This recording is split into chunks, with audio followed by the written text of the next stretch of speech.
When the facts are on your side, pound the facts. When the law is on your side, pound the law. And when neither's on your side, pound a glass of OJ.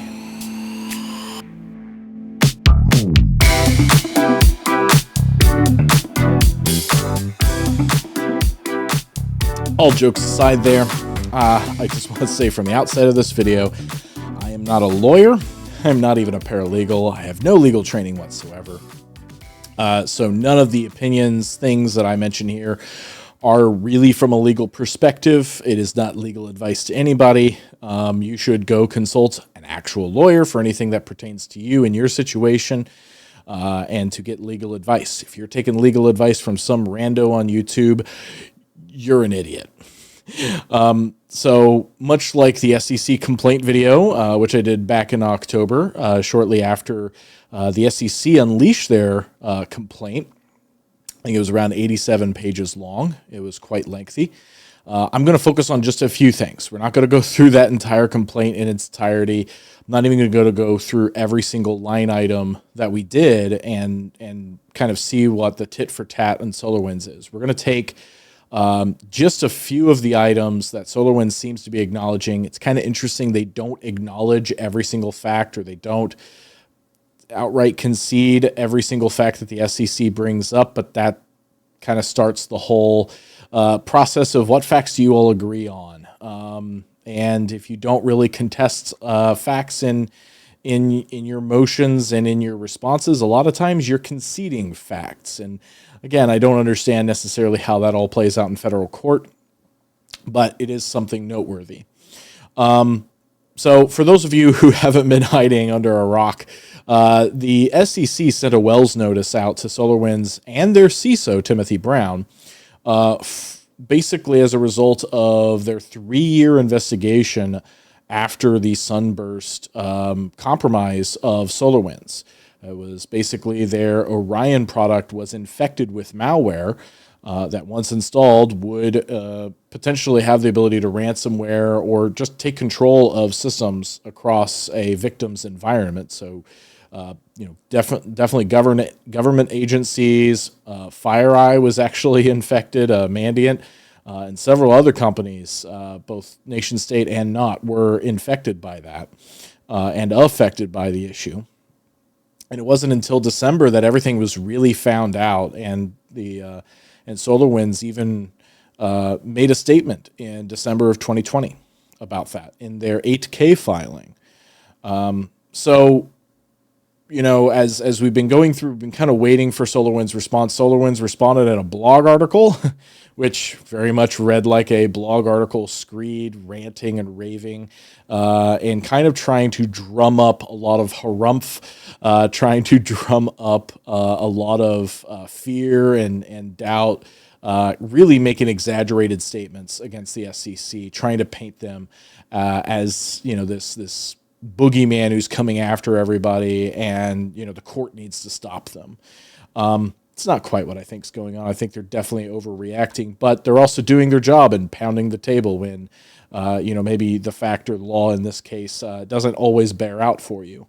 But there are facts that they do seem to pound, and there may be even points of law, which I'm not qualified to really review, that they seem to pound as well. So we're going to go through some of these issues and kind of see the comparison and response of what the SEC is alleging versus what SolarWinds is doing to try and explain it or to try and dismiss it. But their response is a motion to dismiss in entirety. The full amount, I think it was double digits, amount of counts against not just SolarWinds, but also Tim Brown. But speaking of Tim Brown, one of the things that made this such a case that made everybody, worry and care is not just because this is something to do with cybersecurity, not just because this was, the Sunburst compromise and it was a big world event, but the fact that a CISO was named in this case as someone being personally sought after by the SEC in this. And the question really has come out on LinkedIn as well as several other places I've seen was Tim Brown even an officer of the company? is a CISO truly an officer? It says Chief Information Security Officer, but does that legally mean you're an officer? And the SolarWinds even says in a footnote on page 7 of their memorandum that Brown, during the relevant period, that being October 2018 through January 12th, 2021, Mr. Brown was not a CISO, but Vice President of Security Architecture, a non-executive position, which just strikes me interesting because usually when you think of an executive, you would think a VP would be executive. Now, of course, there's many levels of VP. You have junior VP, you have VP, you have senior VP, you have executive VP. Usually your C levels are VP or above, sometimes higher. Maybe you want senior VP and above. Definitely executive VP, because then after that, it should be probably your CEO or president or whomever you want to name there. So, you really can't go too much higher in the organization until you hit that CEO than when you hit VP. So if he's not an executive, what is he? But again, that's something that they're claiming is that he wasn't an executive. Does that make him not an officer in this case? Sometimes that's laid out in in companies' bylaws. Here's what an officer is. Here's what our officers do. And here's maybe where the level of officer begins in our company. I don't know what SolarWinds has with regards to those in their bylaws. They also kind of go through and kind of painting the picture that Tim Brown had nothing to do with statements that were made and didn't play a role in the risk factor statement at their IPO. And that's honestly where most of the SEC's complaint focuses, is starting in that IPO, S1 and I think S8 statements. When you go IPO, you got to make a couple statements, and one of them actually talks about your cybersecurity posture. Sunburst is actually only a small part of the complaint, and still I'm seeing people on social media talk that, hey, you get hacked, you're going to go, before the court. You're going to get sued and you're going to have the SEC coming after you. And this is just victimizing the victim all over again. Well, this isn't really about Sunburst. This is about everything that led up to Sunburst. And this is about statements you did or statements you should have made but didn't and knew you should have made. Something called scienter. Here's a little reminder. And courts have even had a hard time, maybe not a hard time, but they've had a bit of a time adjudicating, okay, this is an officer in this case, this is an officer in another case. I saw a case maybe around 2014 where a programmer, a computer programmer, was a VP, and there were like hundreds of these VPs at this company. And when he left, he was, basically saying, hey, I should have had indemnification on a particular matter. And they didn't indemnify me as an officer or executive of the company. And they were like, you're not an executive. You're not an officer just because you're a VP. So the title doesn't always mean that, but what is your actual role? What do you do in your role? That is what matters towards officership. So again, courts are going to have to decide, was he an officer or not?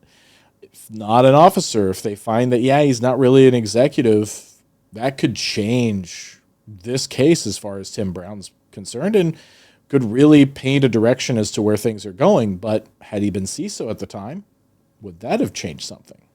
A lot of what ifs that have not even had a chance yet to come up. But they're definitely trying to put distance between Brown and any decision that SolarWinds as a company made at an officer level to allegedly defraud investors or aid and abet SolarWinds to do the same. In fact, one of the points SolarWinds makes about Brown to rebut the aiding and abetting allegations is the fact that the SEC cites presentations Brown made as a non-executive to executives. If he was aiding and abetting, wouldn't he be trying to help conceal, the cyber deficiencies and risks from the executives? Wouldn't he be presenting ways and strategies to paint this in a better light to investors or try and conceal this, not report the issues as he's supposed to do to his management structure? SolarWinds has a good point there. That's a fantastic rebuttal to that. And it'll be interesting to see how the court decides on the motion regarding that. But let's dive into the first 4 points that SolarWinds makes, or SEC makes, about SolarWinds and their statements. And if you recall, there was a statement about that the SEC made an allegation that they had issues with compliance with the NIST framework for evaluating cybersecurity practices. This was probably the most interesting and continues to be the most interesting point or fact or claim that the SEC makes in their entire filing. Because I think it's the most bold claim they are making.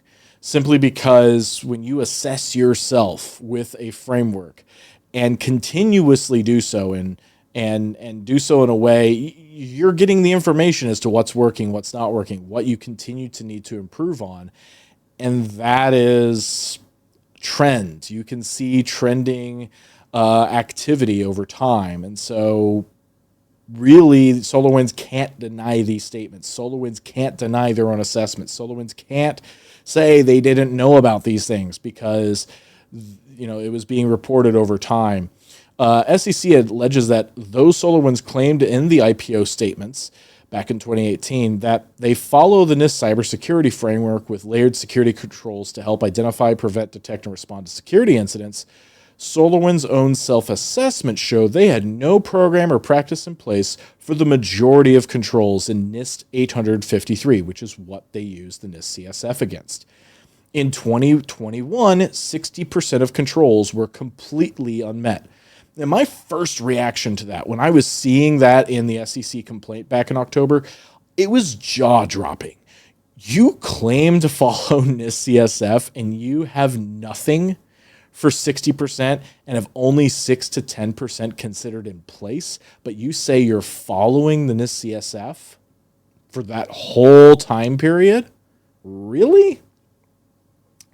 Well, here was SolarWinds' response. The SEC challenges the statement that SolarWinds follows the NIST cybersecurity framework, but it never alleges that showing that SolarWinds did not follow CSF. Let me read that again. But it never alleges facts showing that SolarWinds did not follow the NIST CSF. Didn't they just do that? Okay. Indeed, the SEC specifically acknowledges that SolarWinds used the NIST framework to conduct assessments of its cybersecurity practices, which is one way to follow, quotes they use, a framework. They're quoting their statement. The SEC alleges that SolarWinds evaluated itself poorly under the NIST CSF, but the cited evaluations concern a different NIST publication, Special Publication 853, about which the cybersecurity or the security statement made no representations at all. Okay, come closer. No, come closer. Okay, back up. That's too close. Really, you're going with that? In any event, the security statement did not say anything about what scores the company gave itself under the NIST CSF, nor does the SEC allege that following the NIST CSF requires meeting any particular scores. The NIST CSF itself states that it is a voluntary and flexible framework that companies use to help them identify, assess, and manage cyber risks, and that is not a one-size-fits-all approach with specific mandates or minimum requirements. Because the reference to NIST CSF in the security statement made no characterization at all with respect to the quality of SolarWinds controls, any purported low scores do not make the representation misleading.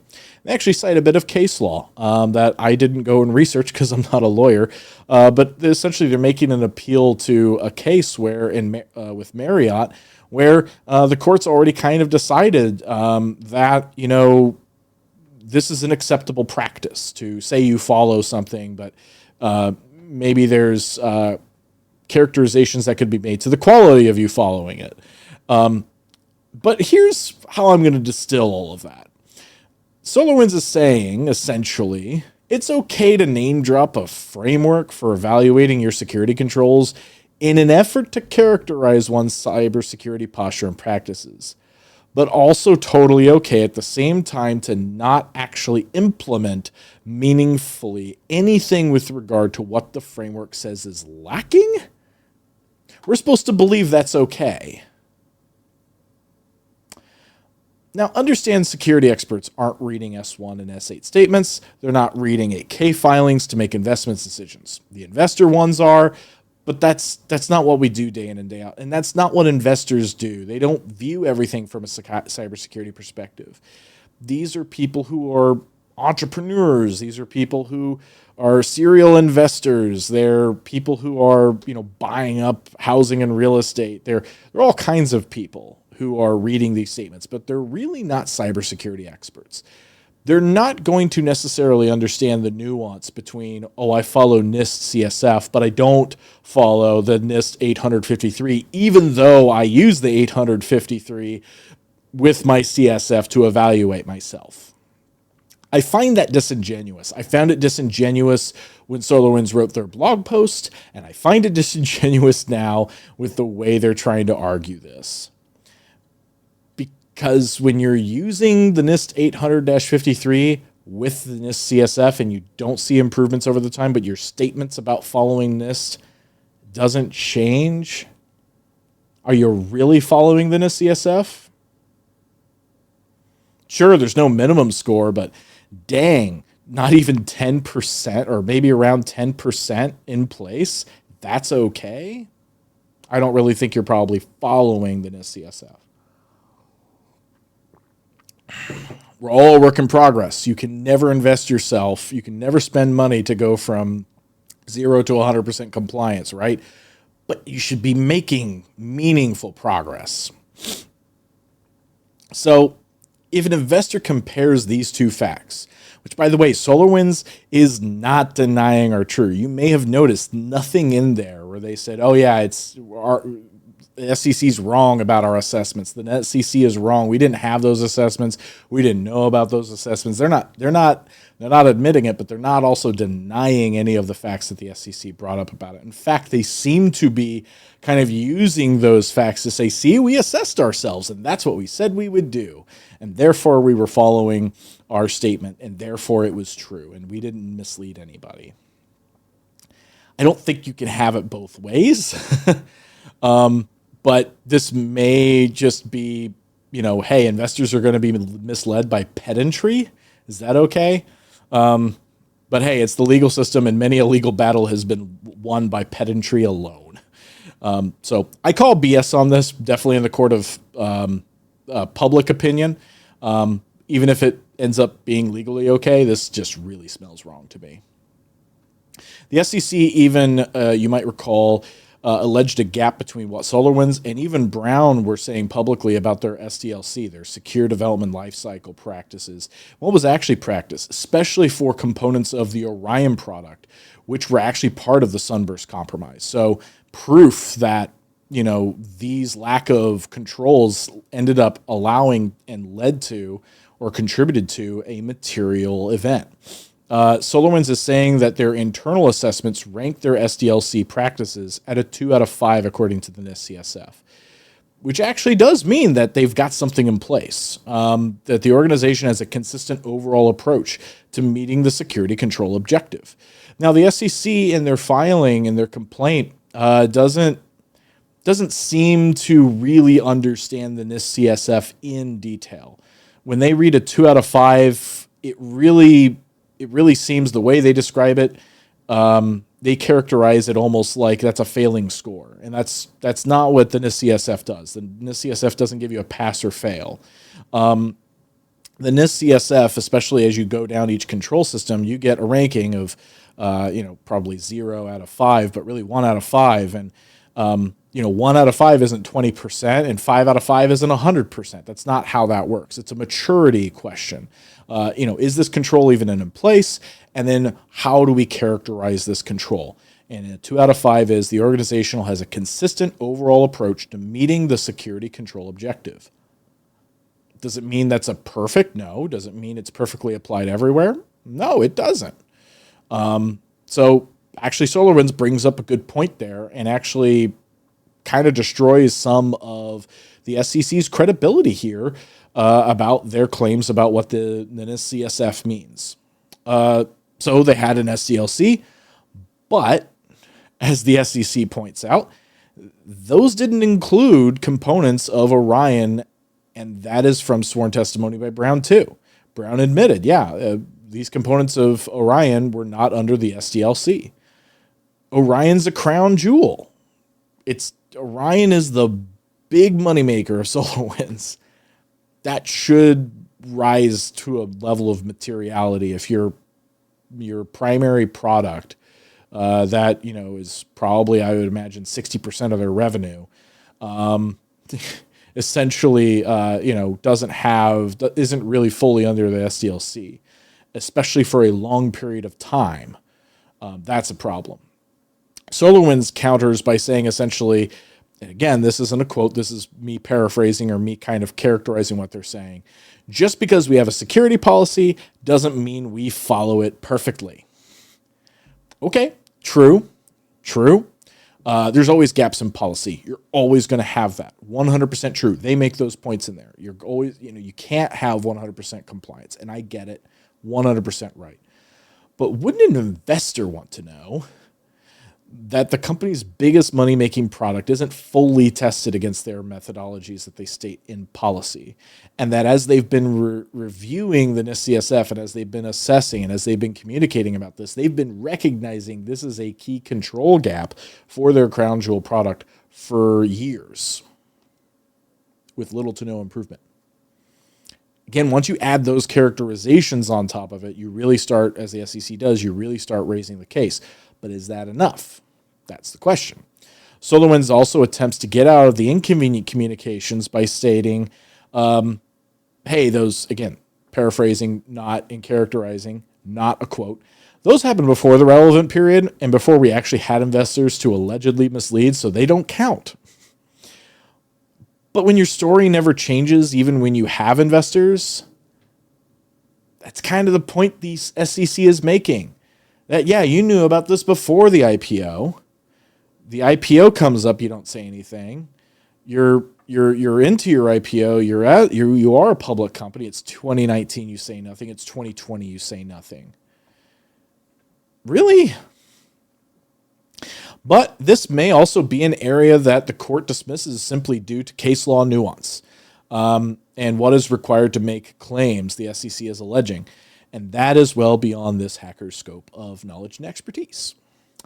Having strong password protection was another point of contention. You might recall the SEC's list of embarrassing password blunders, and they have a lot of them, by the way. Lots of systems, lots of things, and kind of giving the idea that, by the way, this isn't everything. This is just the stuff we're putting into the complaint. It sounds like they have potentially evidence of a lot more going on, but with what they put into the complaint, it's a lot. It seems very pervasive. But there were embarrassing password blunders, such as default passwords like password, which a CIO had said was plaguing SolarWinds even when the product had been in a market as long as it was.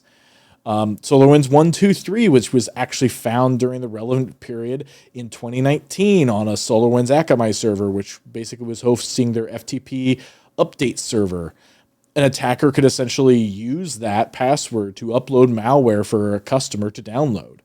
Essentially, instead of attacking the build process of Orion, some attacker could have uploaded malicious copies or malicious versions of Orion and could have caused customers to download it that way. You could have ended up with the exact same material compromise or material event that Sunburst was. Even SolarWinds FedRAMP controls assessment. Again, they're using NIST. The NIST 800-53 shows that identity and authentication has 0 controls in place. 7 may be in place and 20 not in place. So the SEC is clearly trying to paint with these and other allegations that password issues and lack of password controls was known, documented, and brought to executives' attention on numerous occasions over a period of years, even before the IPO, yet still made statements omitting this as a material deficiency. SolarWinds' response to this is in part to reject any claims referenced prior to the relevant period and to minimize the impact of those allegations by claiming, this is a quote, "There was a certain system where passwords were not automatically required to have certain parameters, and other situations where password requirements were not met." Again, really? You're going to act like all of their allegations just amount to a couple systems. You're just going to gloss over that entire very lengthy section in their complaint where they list out multiple instances of systemic issues with passwords in your environment. And you're just going to act like it's a couple systems. Not to mention the assessment you didn't even address. So they didn't even mention that assessment of their FedRAMP. They didn't go down each issue. In fact, it was a fairly short section in their dismissal argument. Is that a concession? Are they conceding all of those facts and saying, yeah, we know those things exist, but they don't matter? Just hoping the judge maybe doesn't remember all the instances? Also, indeed, the fact that the company was identifying deficiencies confirms that it had a policy in place and was working to correct any deviations from it. Oh, would that were true. But that requires you to actually improve and get better. The SEC is painting a picture that you really didn't. And you don't really rebut that. They didn't say, oh, we got better. They didn't say, oh, yeah, we had that and we fixed it and we had that and we fixed it and we actually went through and systemically fixed all those default password issues. Those are no longer on our risk register. We don't have a problem with that anymore. We've gotten better. We've taken care of the backlog. No. In fact, it was mentioned over and over and no traction was made. They cite a case where the court's opinion indicates these allegations, again, this is about something completely different. These allegations do not conflict with defendant's statements regarding the food safety programs and procedures that Chipotle had in place, but merely quibble with Chipotle's execution of those programs and procedures. Does this really amount to quibbling over policy versus execution? That's something for a court to decide. And maintaining good access controls. Basically, SolarWinds doesn't try hard to rebut this claim. It's their shortest part, I think. Definitely amongst these four issues, it's their shortest section that they talk about. Even though, once again, the SEC had a very lengthy section going over the numerous issues around access controls they have and they knew about and didn't fix for long periods of time. SolarWinds doesn't try hard to rebut this. They just claim the SEC doesn't explain how their deficiencies, again, not contesting them, relate to any of the representations about access controls in the security statement during their IPO. But I think they kind of did. You can go back to the video and see for yourself or read the SEC's complaint starting around paragraph 92, linked down in the doobly-doo. They really lay out a case that since 2017, Brown, as a non-executive, and SolarWinds senior management knew they pervasively granted employees unnecessary admin rights and essentially didn't follow least privilege even through the relevant period. SolarWinds even goes so far as to say that the security statement said nothing about the company's VPN, which was an issue the SEC brought up. Right. And the fact you didn't bring that up or any of the other things up is the reason for this complaint. You failed to... You misled vendors or investors by failing to make a statement that covered this.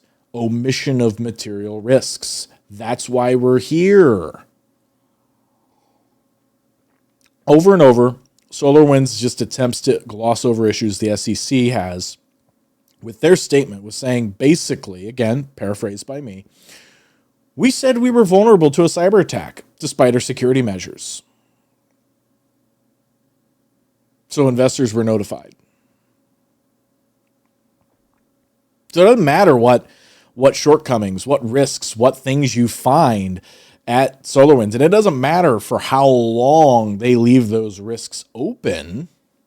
SolarWinds on the one extreme is saying, we just say we're vulnerable to a cyber attack despite our security measures. We've done our job. Now the SEC is saying, no, you've got to do more than that. SolarWinds is saying the SEC is going way too far and saying they want detailed vulnerabilities listed in our filings. I don't think that's what the SEC is wanting. But at the same time, the SEC doesn't come out and say exactly what they want to see. But they do summarize a bit succinctly here that together with the individual failures, risks, issues, and incidents described in this complaint so affected SolarWinds' cybersecurity posture that SolarWinds needed to, at a minimum, disclose their collective effect, especially in the light of the security statement's positive portrayal of SolarWinds' cybersecurity practice. Now, does that vague notion that SolarWinds is susceptible to attack despite the security measures cut it? Does that disclose their collective effect? Is it too high level? Is it too vague? Is it too hypothetical? That's what the SEC is contending. SolarWinds opens their memorandum by claiming the SEC is asserting that companies must disclose detailed vulnerabilities information in their findings. And I just don't see where the SEC is asking for that. I don't even see in the new rules where they're asking for that. And in their 2011 guidance, I don't see where they're asking for that. They're not asking for detailed information in their SEC filings. But what are they asking for? And that vagary still on the SEC's part is partly to blame for this. Is simply stating that there are policy gaps we have known about for years and are doing nothing about that could result in material impact to the company amount to detailed vulnerability findings? I mean, that's essentially what SolarWinds would have to admit to. I think at a bare minimum that, there are long-standing risks at this company that we in our, wisdom of managing this company have decided to just accept. And that could, amount to material impact to the company at some point. Would such a statement actually satisfy the SEC? I have no idea. The SEC, I don't think, gives good enough guidance to really help us understand what is going to satisfy them. Clearly, this doesn't satisfy them, and they give kind of a vague, though succinct characterization of what they want to see. But I think SolarWinds might be forgiven just a little bit if they don't see what they said and say that seems to match up with what you want. So again, the SEC's vagary and lack of detail in their own requirements is kind of bringing some of this about. And in one way, it could end up very bad for the SEC and for their rules and for their enforcement capability, because if it turns out that they've not been specific enough or that they maybe don't even have the power to enforce something specific, that would mean you would need entire legislative change in order to make something stick. But again, this sounds more like SolarWinds is just complaining about their duty to report material issues. They're simply not addressing even by their own policies and processes. Yet they're also leaning on those policies and processes to paint their program in a positive light while trying to do a CYA with the hypothetical phrase about being susceptible to a nation-state attack. And by the way, I'm sorry, Password and SolarWinds 123 isn't nation-state level attack. Ask Microsoft. They're very keenly aware of that right now. Again, the court will have to decide if the case law and statutes bear this out. So, has this changed any of my thoughts from the first video? I thought the SEC case was pretty damning. And I said, even if only half of this true, or even if some of this is true, it's going to be bad. And I still think that to a degree is true. But I will admit, SolarWinds in some of their statements they've made and some of the case law has given me a little pause to think, maybe there are statements or maybe there are things they might be able to get away with in this, and may end up proving, the courts may end up proving out that SolarWinds is right. The FCC doesn't have the power or authority to lay down these types of requirements, or to require you to give that level of detail, or expect that level of detail, or they haven't stated what level of detail you need to match up to, and yours seems to match up with what they say in their complaint. So what are they complaining about? So this could get very interesting. And I think the thing that's probably changed most is concerning Tim Brown. We've got more information about how SolarWinds characterized Tim's role in SolarWinds prior to March 2021, which was during the relevant period. He was a vice president at the time. They say, not an executive role. And does that mean that Brown is now shielded from his role in the knowledge he had, the reports he gave, and the statements he may have given even after he was CISO just 2 months later? Again, a court's going to have to decide that. But this does bring me back to some of the statements I made about the role of CISO. You need to be very sure of what your role is as a CISO, how your company views you, how the government views you. What is the expectation? Are you in a private equity company? Are you in a publicly traded company? Are you in an LLC? What are you in, and what does that do? What do your bylaws say about who an officer is, and does that describe you? Are you simply in a defined role based on your title alone that, yeah, you're an officer? Does your role, even if they don't say it in the bylaws, do you take the actions of an officer? Because that in court, if it looks like a duck, quacks like a duck, it walks like a duck, it's a duck, whether you call it a duck or not. That can also be. So are you taking on the actual actions of an officer? Those are still things you need to look into. And if a VP isn't considered an executive and isn't signing statements to the SEC, is reporting dutifully to their leadership and executives, as Brown seems to have done, as the SEC says he did, and as SolarWinds, they both agree here, Brown reported all these things to his executives, as he should have. Maybe he shouldn't be sued. Maybe all these need to be dismissed against him. Because it doesn't seem to be that he had duties that the duties of a CISO at the time. And it doesn't seem all that clear. It doesn't seem all that clear, though, and will once again be interesting to see a court's take on it. It's entirely possible that the court moves forward with the statements or the complaints against SolarWinds alone and dismisses everything against Brown. And given these kinds of information that, again, and I'm kind of hoping that happens. Because if SolarWinds claims about Brown is true and the SEC agrees with, still agrees with the statements they're making about Brown, and aren't trying to say actually he was an officer, he was an executive, as long as there's not disagreement on that part, in fact, then yeah, Brown should definitely have all charges dismissed against him, I would think.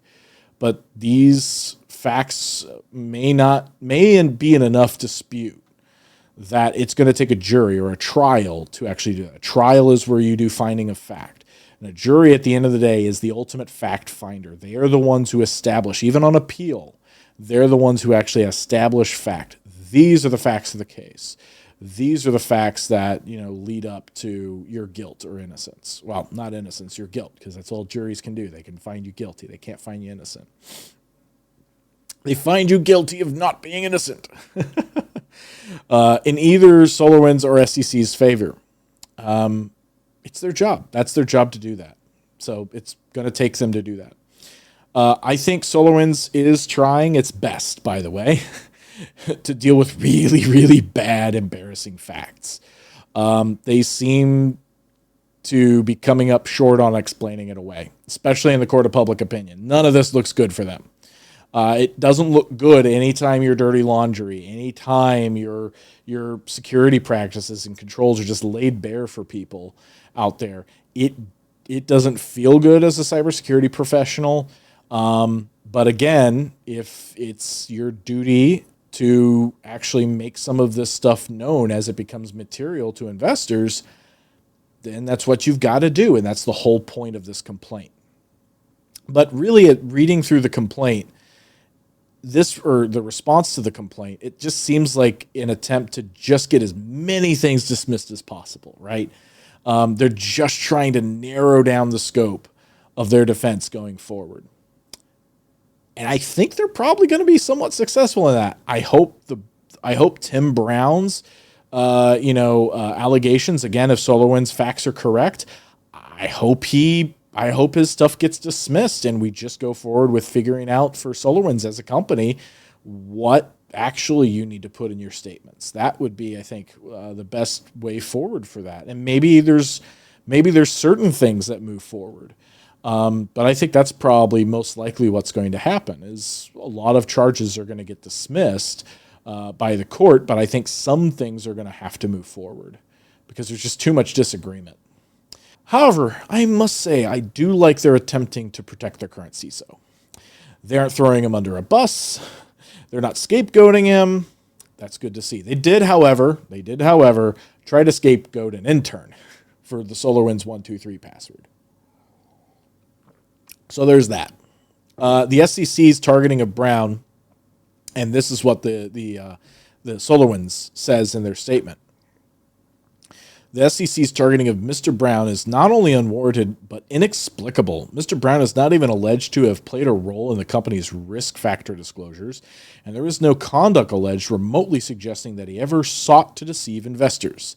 The SEC also fails to articulate any coherent theory of aiding and abetting a liability against Mr. Brown. Mr. Brown is an experienced and well-respected professional who did his job during the events in question and did it well. The SEC's gratuitous charges against him should be rejected. And I think I lean towards SolarWinds on that one. So, you know what I think about all this now. So what do you think? Did SolarWinds omit material risks they should have made investors aware of? Does their vague statement about being susceptible to nation-state attacks despite their security program really cover the issues the SEC is alleging that should have been disclosed? And do the new rules by the SEC end up making any of this more clear? From what I've seen of the rules, I don't think it really does, except for the speed with which you need to report.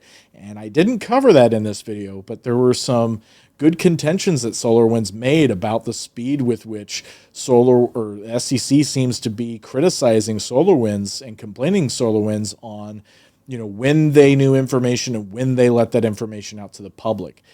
It was 2 days. There was like a couple days gap. It's like, you're really expecting people to come out with that information that fast, formalize it, get it approved by executives, get it put into a statement and get it filed? That's pretty expeditious, I would say, especially in the middle of an incident when you're all hands on deck trying to respond to the incident. So SolarWinds kind of has a point there. But I don't think the SEC's rules really make any more of that clear. But I'm interested in what you think. So catch me down in the comments, hit me up on social media, and I'll see you in the next one.